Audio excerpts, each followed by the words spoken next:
Ciarán, because when I was in Vietnam in the summer, I was next to the British Council office, and I was talking to one of the drivers, and he could tell me exactly like they can what the British Council does, what the partnership mean to them, and for them it was all about if they were educated by the British Council, they were going to be better people, better for their country, and they were going to have lots more opportunities.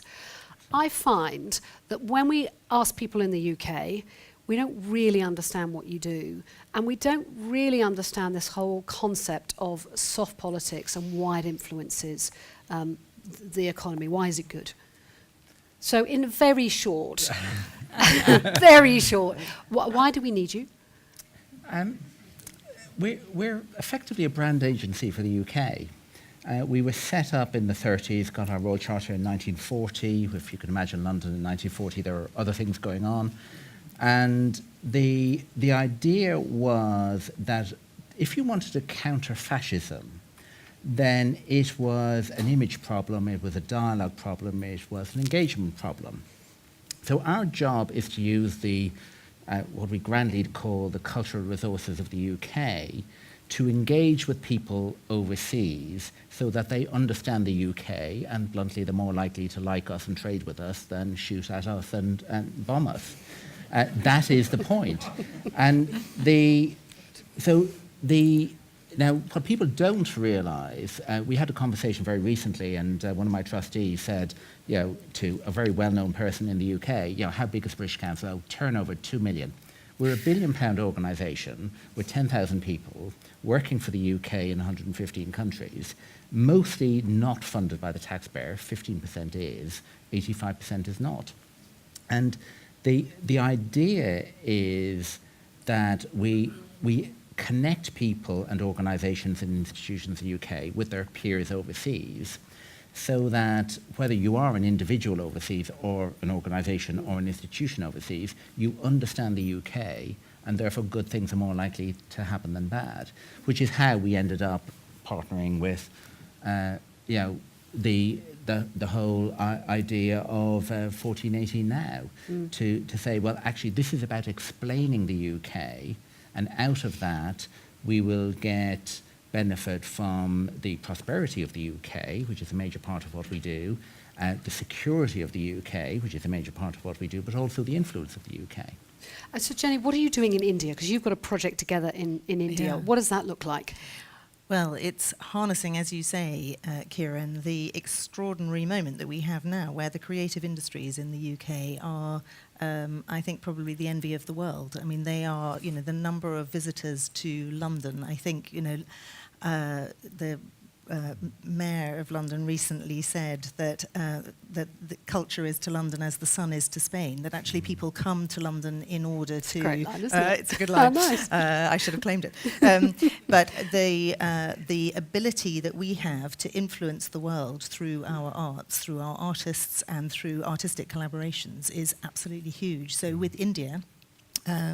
As you will probably all know, the Indian participation, South Asian participation in the First World War was huge and very, very important.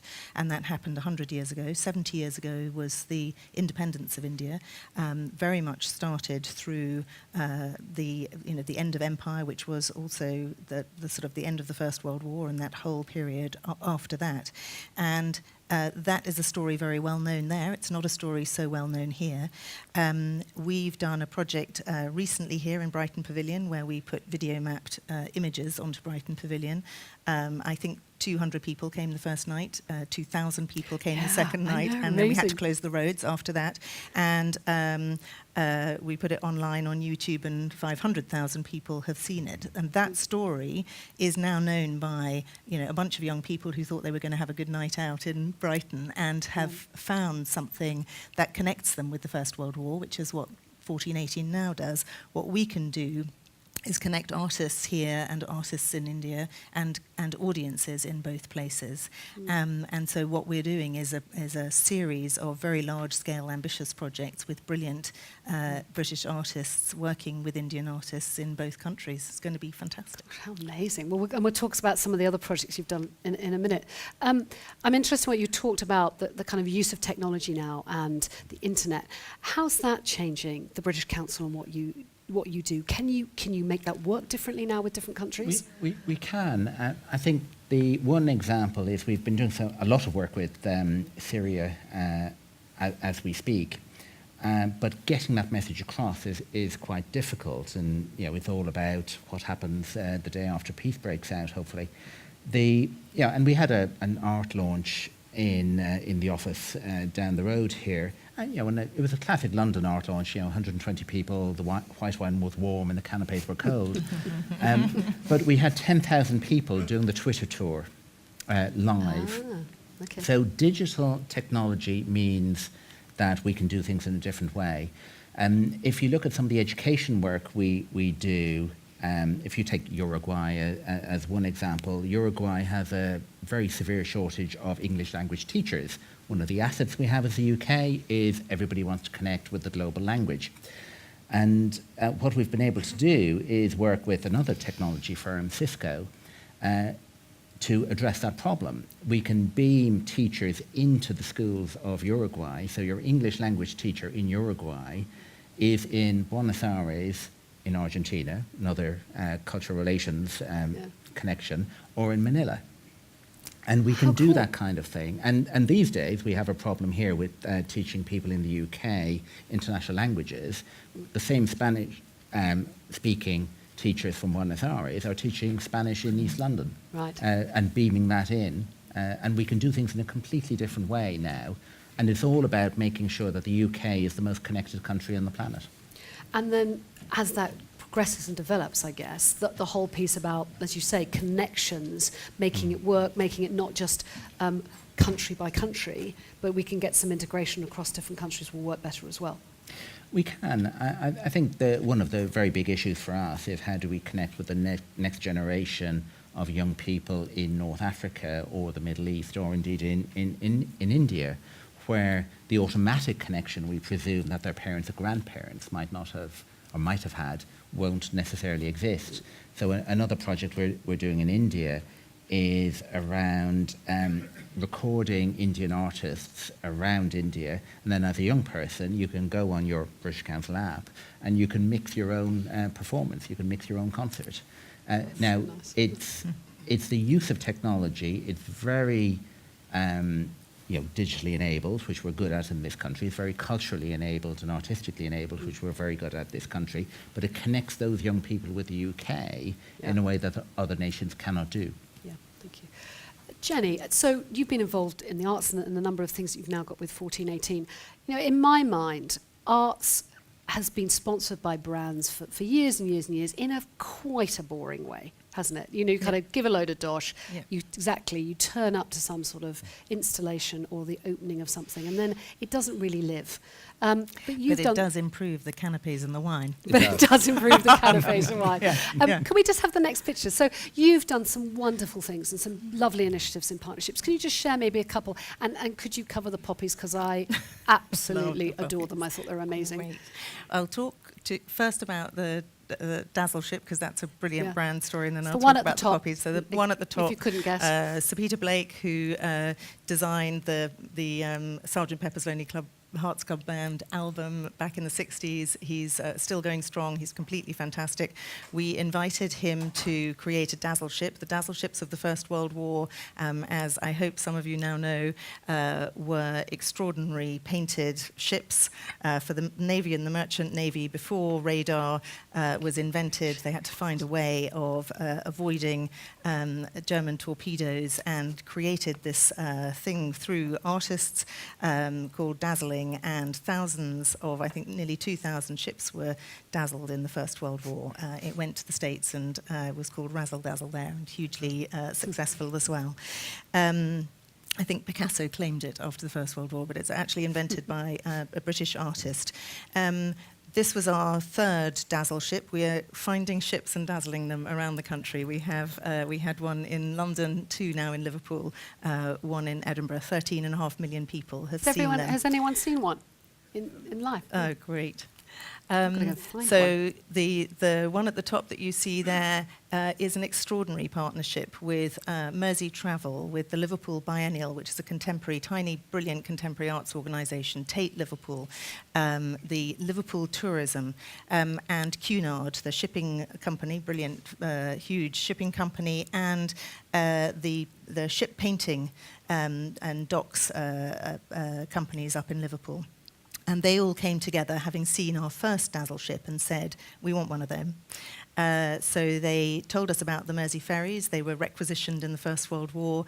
They were troop carriers across the Channel. And, of course, they're not the same actual ships as this one, but they offered us one. And they, having seen how successful the London ship had been, they put their whole marketing effort into it. It's now become a kind of tourism icon for Liverpool.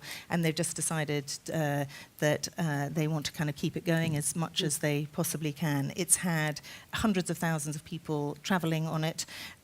People want to go on that Mersey ferry rather than any other, so they wait for the one. Yeah.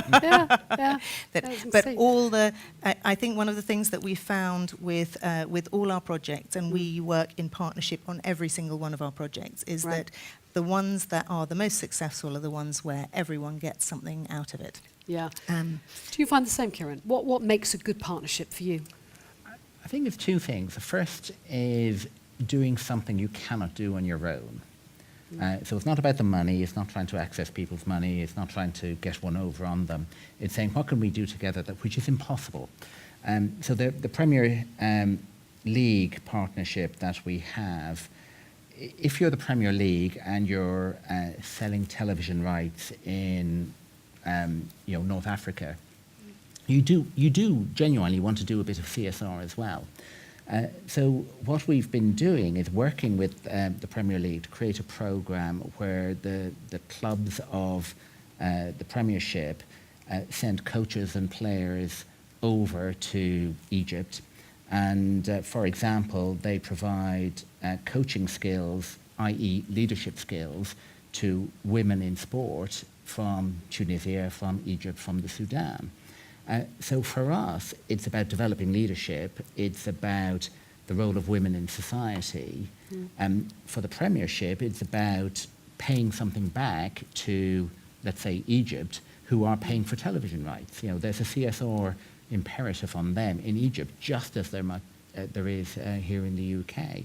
And allowing us to do that, we could never achieve the scale that we can achieve without the Premiership and all its commitment and resources and intelligence to do that. And what happens then, because they can't all work, can they? Some of them must just go wrong. What happens when they go wrong? Well, I think you have to be very, very careful. We worry hugely about risk because we work in some of the important economic countries, but we work in the risky countries as well. So if you look at our operations in Libya, in Yemen, in Bangladesh, things are very difficult. From a partnership point of view, you really have to pay huge attention to saying this is not about the money. This is around making sure that we can achieve things together that we cannot achieve otherwise. And we realise they won't work in all places at all times. And particularly in the environments that we work in. But you have to, we have that equally long risk assessment, and you put a huge amount of detail into it in a way from my private sector days, frankly, we didn't. Yeah. Jenny, when you're starting a new programme, and I know there's one that we can give a little bit of an inkling into, how do you think about partnerships? How do you create ideas, and then how do you go and look for brands and other people to be involved? The example here is for our 2018 programme. We're looking at a number of different things that happened in 1918 and working out what's relevant today. And one of the ones that is an absolute gift is the Representation of the People Act 1918, it's the moment that women got the vote. So 100 years ago today, none of us women in this room would have had any vote, any say in how the country was run. That all changed at the end of the First World War. The suffragettes, who had been throwing themselves under horses before the First World War, made a tactical decision to work with the government and support the war, and were rewarded at the end. Their reward was women over 30, not all women. Women had to be property owning. Maybe they couldn't be relied upon to be responsible enough to, completely understand without their husbands telling them what to do when they got into the voting booth. But it was the first step. It's quite a quite a few years before all women, in the same way that all men at that point had got the vote. But it was the beginning. And so we want to celebrate the 100 years and how far women have got to date. We want, having done the poppies, we're here because we're here on the 1st of July with the Silent Soldiers, which reached 30 million people online as well as 2 million live. We want to find something that engages as many women as possible in the country. We've just had a brilliant partnership discussion just this very evening. I've just got to talk about this potential in about 2018. I'm very excited about this. So what we're doing now is we're thinking about, and please volunteer yourselves, any brands that might be interested in this, thinking about brands where working on a project that is trying to capture the imagination and creativity of women around the UK and now around the world. Suits you. So that's half the population, so that should be good. But Perfect. Where are those brands that can get excited, can work with us, and can understand that artists have the most brilliant ideas, and you have to be brave and go with it and do things that no one has ever done before. Well, I think with your track record of what you've done just in the past few years, it's going to be something amazing.